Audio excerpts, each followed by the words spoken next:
Une première mondiale aujourd'hui, toujours à Saint-Nazaire, où Emmanuel Macron va inaugurer, on en parlait tout à l'heure, le premier parc éolien offshore. C'est le hasard du calendrier, Jean-Baptiste Huette, mais l'entreprise française Lhyfe se lance aujourd'hui aussi dans la production d'hydrogène en mer. Il faut que vous nous expliquiez. Alors Lhyfe, c'est une start-up française donc, qui a été créée en 2017, dont l'objet est de produire de l'hydrogène exclusivement avec des énergies renouvelables. Jusqu'à présent, Lhyfe produisait de l'hydrogène avec des éoliennes terrestres, et ils se sont dit tiens, mais on va essayer avec de l'éolien flottant.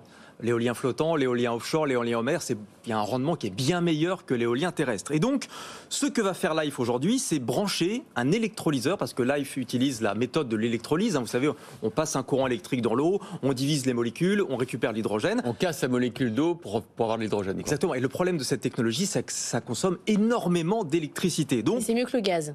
C'est mieux que le gaz, parce qu'aujourd'hui, on produit 95% de l'hydrogène avec du gaz. Donc, ça émet des gaz à effet de serre, c'est pas la solution. Ce que fait Lhyfe cet après-midi, eh bien, ils prennent un électrolyseur flottant, ils vont le brancher directement au pied d'une éolienne flottante, et puis ils vont voir ce que ça donne, si j'ose dire. En tout cas, c'est une première mondiale, ça ? C'est une première mondiale, ça s'est encore jamais fait. Alors vous allez avoir un rendement qui est 40 ou 50% supérieur à ce que vous avez avec le terrestre.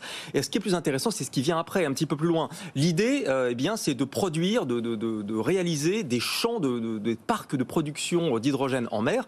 Et ce que fait Lhyfe, les projets de Lhyfe, c'est par exemple de trouver des vieilles plateformes pétrolières qui vont être remplies avec des électrolyseurs, tout ça raccordé ensuite à des éoliennes. Et donc vous aurez comme ça une production d'hydrogène en mer. Cet hydrogène, via des gazoducs, va rejoindre la Terre, où il va être stocké, puis ensuite il pourra être réutilisé, retransformé en électricité, soit directement réutilisé pour l'industrie. Il faut juste avoir en tête que dans les années qui viennent, on va avoir besoin de quantités d'hydrogène absolument astronomique. On n'a même pas les chiffres tellement il va en falloir. Je dis ça parce que on parle sans arrêt de décarbonation de l'aérien, et la décarbonation de l'aérien, ça passe par les biocarburants, les carburants de synthèse, et pour fabriquer ces carburants de synthèse, il faut de l'hydrogène.